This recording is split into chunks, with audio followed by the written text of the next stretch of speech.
TLE 6, Home Economics. Quarter 3, Week 1. Let's learn about family resources and needs. Hello kids, it's me, Teacher Frel. Don't forget to subscribe, like, and share, and hit the notification bell for the latest video. You can also follow my Facebook page, Teacher Frel TV. For today's lesson in TLE 6, we will discuss about family resources and needs. For most essential learning competencies, identifies family resources and needs like human, material, and non-material. Before we start our lesson, let's do this activity. What I know. For letter A, the following are family resources. Draw a heart if it is a human resource, star if it is a material resource, and a square if it is a non-material resource. Write your answer on a separate sheet of paper. Number 1. Water. What kind of resources is this? Human, material, or non-material? What is the correct answer? Very good. The correct answer is star. It means material resources. Number 2. Time. What kind of resources is this? Very good. The correct answer is a square. It means non-material resource. Number 3. Skills. What kind of resources is this? Very good. The correct answer is heart. It means human resource. Number 4. Furniture. What kind of resources is this? Very good. The correct answer is a star. It means material resource. And number 5. Intelligence. What kind of resources is this? Very good. The correct answer is a heart. It means human resource. For letter B activity, draw a happy face if it is a basic need of a family and a sad face if it is not. Write your answer on a separate sheet of paper. Number 1. House. Is it a happy face or a sad face? Very good. The correct answer is a happy face. It means basic need. Number 2. Food. Is it a happy face or a sad face? Very good. The correct answer is a happy face. It means basic need. Number 3. Cellular phone. Is it a happy face or a sad face? Very good. The correct answer is a sad face. It means not basic need. Number 4. Clothes. Is it a happy face or a sad face? Very good. The correct answer is a happy face. These are basic need. And number 5. Car. Is it a happy face or a sad face? Very good. The correct answer is a sad face. It means not basic need. And now, let us discuss our lesson. Family resources and needs. There are many types of resources. Managing these resources, including time, energy, and money, is important. Using the available resources effectively can help you acquire the services and goods you want and need. You can also use your talent and skills to have the needed resources. What's in? Study the given picture. Tell something about it. Here are the guide questions. First question, what can you say about the picture? Here is my answer. This image contains a scene where a family is deciding between needs and wants. represented by arrows pointing in different directions. It seems to illustrate a concept related to prioritizing essentials or needs versus desires or wants in decision making, possibly in a shopping or budgeting context. Second question, can you identify the family resources, basic needs, and wants? Here is my answer. The family resources are money, time, and decision-making skills. Their basic needs are food, clothing, and shelter. Their wants are non-essential items or desires beyond basic needs. Third question, how do you distinguish them? Here is my answer. Look for what the family uses to make decisions or fulfill their goals. In the picture, their resources include money for buying goods, time, like spent shopping, and cooperation, like working together. The family chose wants over needs. Most likely, they preferred going to the grocery store instead of the market. What's new? Read the selection below. Answer the questions that follow. Write your answer on a sheet of paper. Let's read selection A. Beatriz is the only child of Soriano family. Her parents came from wealthy families and own a company. Her parents can provide her needs, can afford to send her in a prestigious school, buy expensive gadgets, trendy dresses, signature bags, jewelries, and shoes. She can have what she wants for. Let us read selection B. Joey and Roland are enrolled in a private school. Their mother is a registered nurse who is currently employed in Dubai.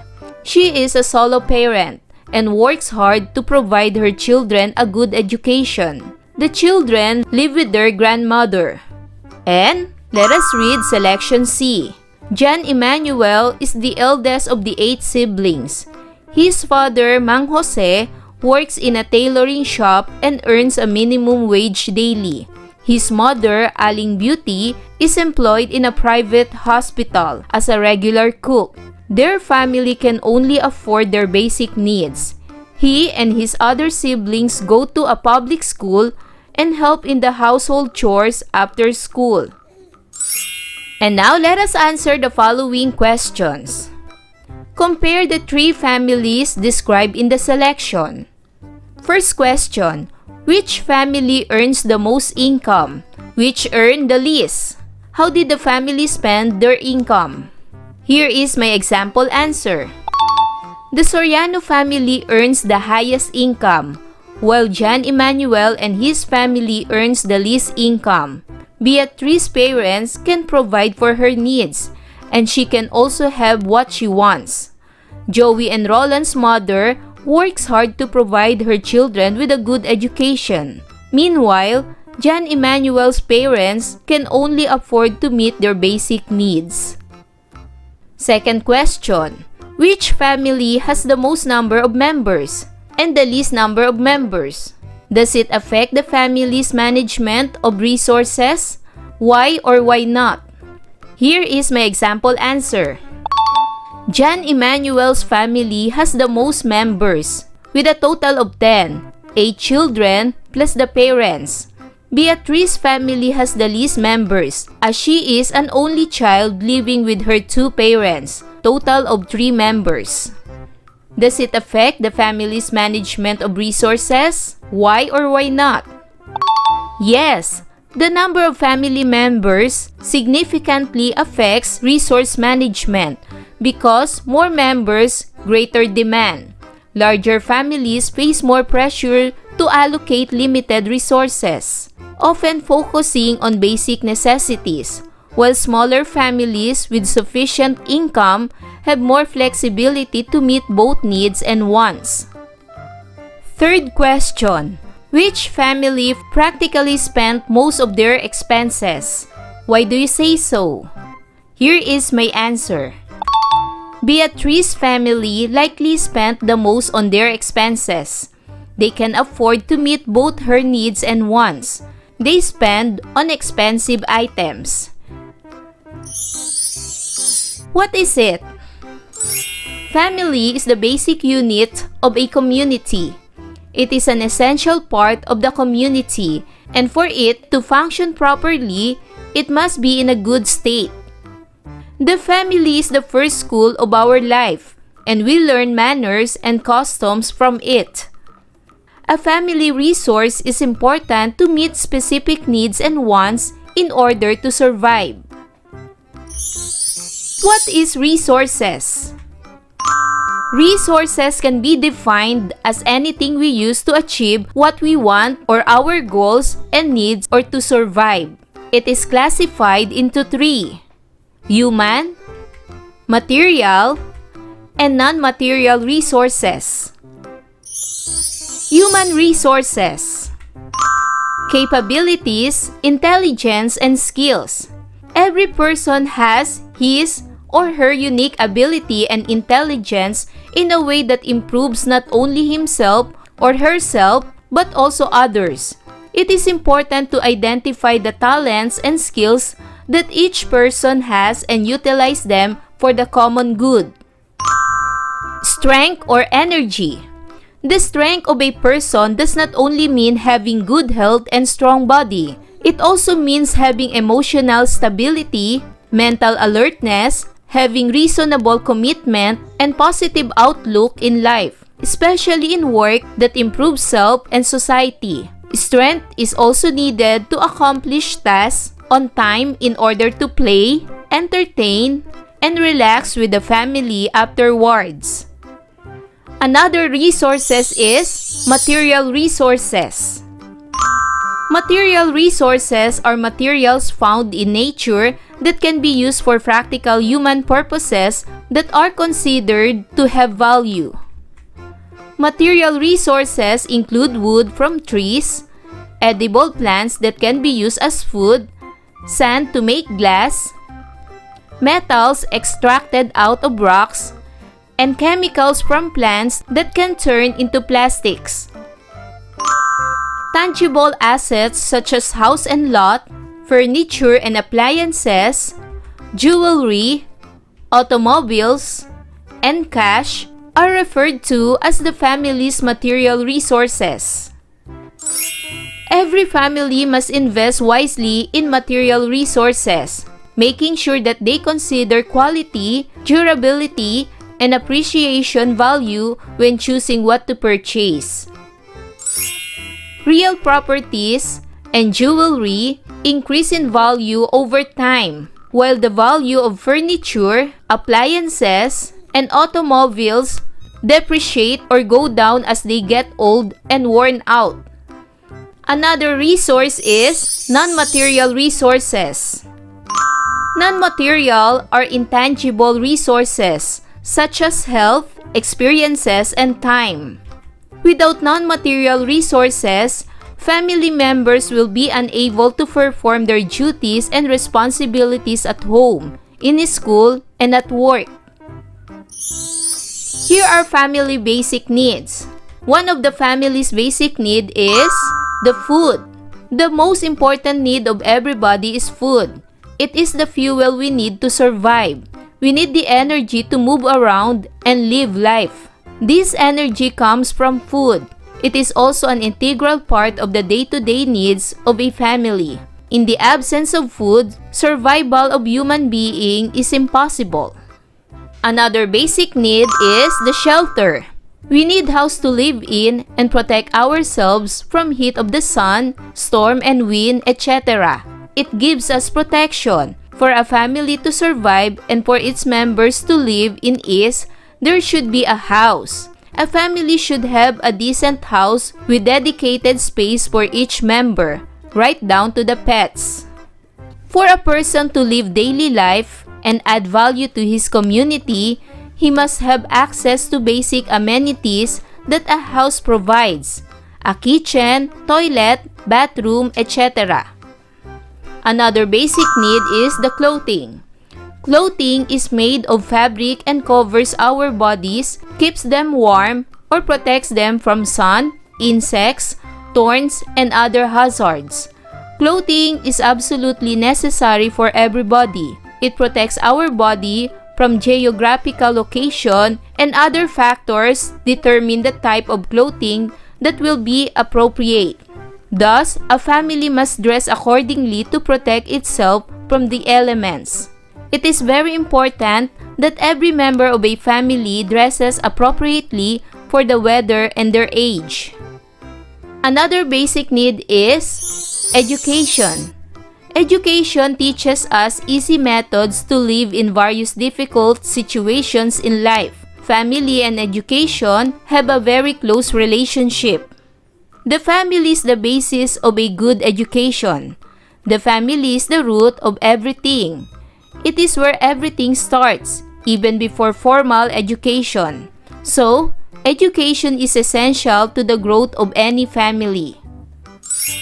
Families must be educated and conscious to raise successful, intelligent, and creative children. The family must create favorable and flexible environment for growth and development. A child's education starts at home. Parents are their first teachers, and they have a key role in shaping up their character. A child's learning scale is highly related to how they are treated at home. So, education must be high on the priority list of any family. And the last basic need is social needs.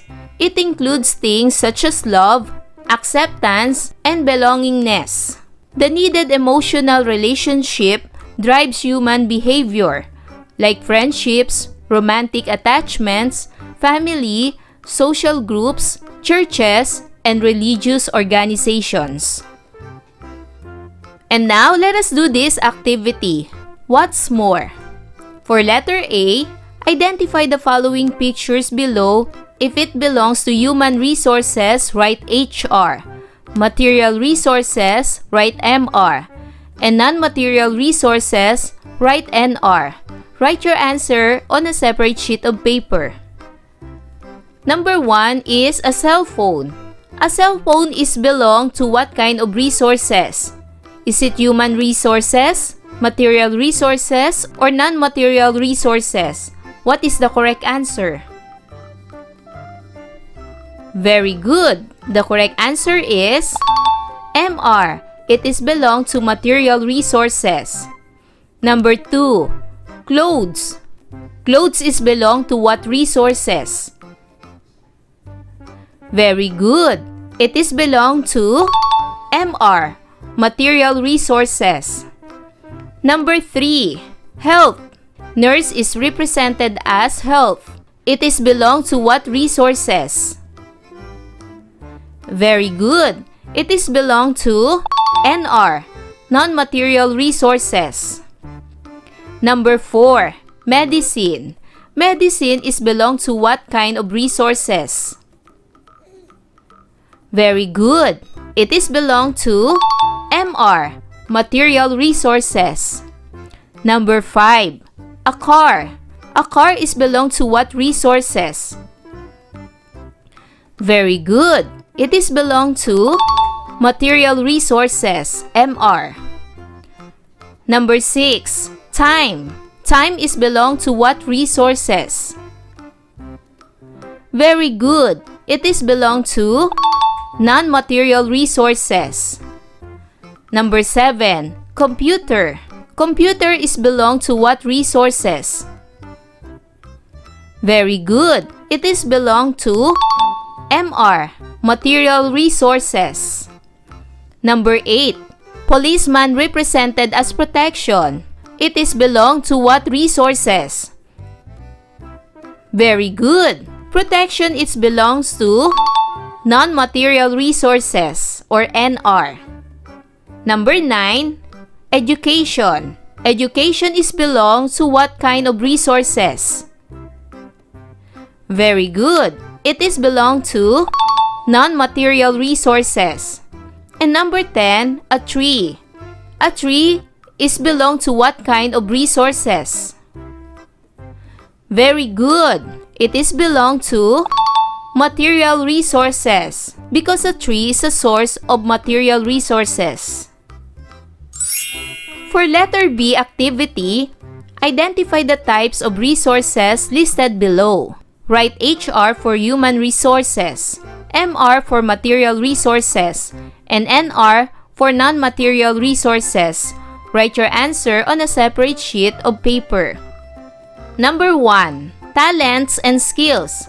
What types of resources are these? Very good. This type of resources is human resources. Number 2. Sand used to make glass. What type of resources is this? Very good. It is material resources. Number 3. Experiences. What type of resources are these? Very good. It is non-material resources. Number 4. Mental alertness. What type of resources is this? Very good. This type is human resources. And number 5. Health. What type of resources is this? Very good. This type is non-material resources. For letter C activity, identify the basic needs of a family. Choose the correct answer from the box below. Write your answer on a separate sheet of paper. The words inside the box are food, money, shelter, education, clothing, social needs. Number 1. It is the most important needs for our body wherein it fuels our body to have energy and survive. What is the correct answer? Very good. The correct answer is food. Number 2. It includes things such as love, acceptance, and belongingness. What is the correct answer? Very good. The answer is social needs. Number 3. It is a fabric that covers our body, keep it warm, or protects it from sun, insects, thorns, and other hazards. What is the correct answer? Very good. The answer is clothes. Number 4. It is a place where we live in and protect ourselves from heat of the sun, storm, and wind. What is the correct answer? Very good. The correct answer is shelter. And for number 5, it starts from home and plays an important role in shaping the character of every member of the family. What is the correct answer? Very good. The correct answer is education. For the next activity, what I have learned, complete the statement below. Fill in the blanks. Let's start. There are various family resources and needs. Family resources may be classified into 3, namely human, material, and non-material resources. Capabilities, intelligences, skills, strengths, and energy of a person refers to the human resources. Tangible materials found in nature that can be used for practical human purposes, such as wood from trees, are material resources.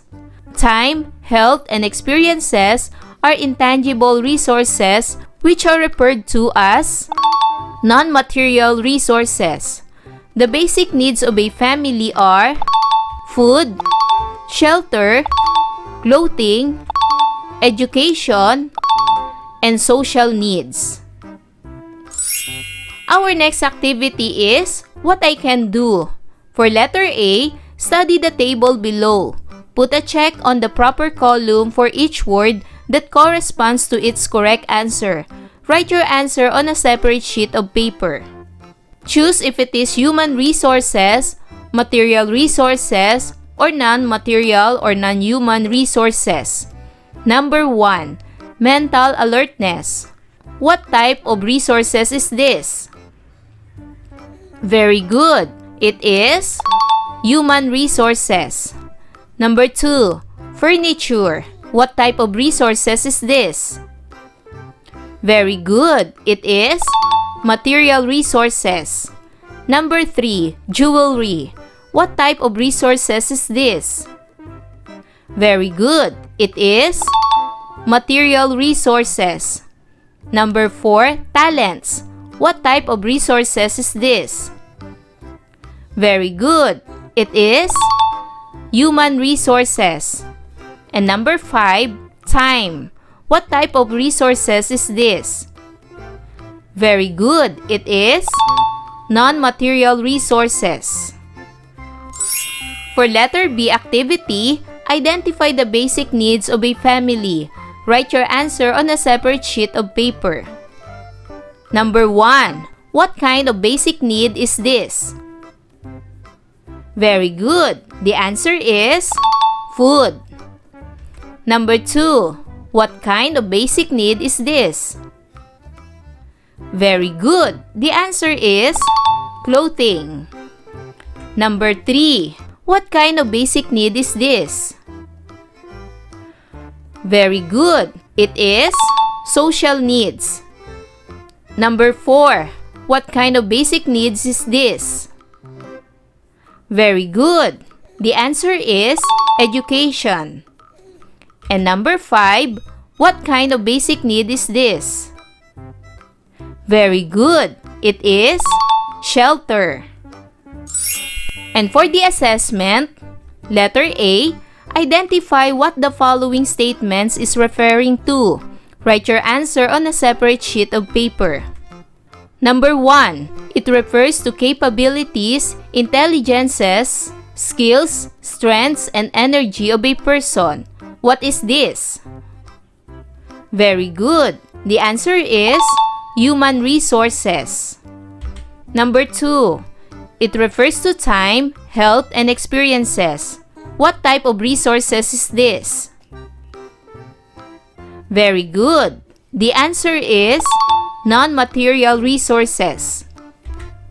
Number 3, these are tangible materials and they can be found in nature that can be used for practical human purposes such as wood from trees. What type of resources is this? Very good. The answer is material resources. Number 4, without this, family members are unable to perform their duties and responsibilities at home, in school, and at work. What type of resources is this? Very good. The answer is non-material resources. And for number 5, tangible assets such as house and lot, furniture and appliances, jewelry, automobiles, and cash are referred to as what type of resources is this? Very good. The answer is material resources. For letter B, identify the basic needs of a family. Match column A with column B. Write your answer on a separate sheet of paper. Number 1. It starts from home and plays an important role in shaping the character of every member of the family. What is the correct answer? A. Food, B. Shelter, C. Social needs, D. Clothing, E. Money, F. Education. Very good.